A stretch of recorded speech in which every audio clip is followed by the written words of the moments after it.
Friends happy தீபாவளிங்க. இன்றைக்கி வந்து நம்ம தீபாவளி பலகாரம்லாம் செஞ்சு சாமியெல்லாம் கும்பிட்டாச்சு. எல்லாமே சாமிக்கு வந்து புது துணியெல்லாம் எடுத்து வச்சு எல்லாம் சந்தன பொட்டெல்லாம் வச்சுட்டோங்க. பார்ப்போமா? ட்ரெஸ்லாம் வந்து சந்தன பொட்டெல்லாம் வச்சாச்சுங்க. ஏன்னா சாமி ரூமுக்குள்ள வைக்கிறது இல்லை, அங்கேயே வெளியிலே வச்சுரு என்ன பட்டுருமோ அப்படின்ட்டு. இந்த நம்ம நெய்வேத்தியத்துக்கு வந்து எல்லாமே பண்ணியாச்சு. தேங்காய்லாம் உடைச்சி சாமியெல்லாம் கும்பிட்டாச்சுங்க.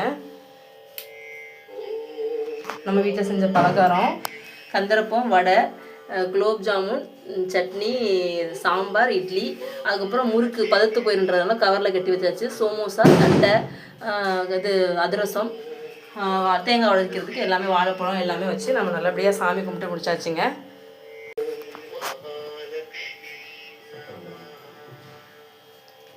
நீங்கள் இங்கே எப்படி நம்ம வீட்டில் எப்படி தீபாவளி கொண்டாடினீங்கன்ட்டு கமெண்ட்டில் சொல்லுங்கள். பிடிச்சிருந்தா லைக் பண்ணுங்கள், ஷேர் பண்ணுங்கள், சப்ஸ்கிரைப் பண்ணுங்கள். ஓகே பாய்ங்க.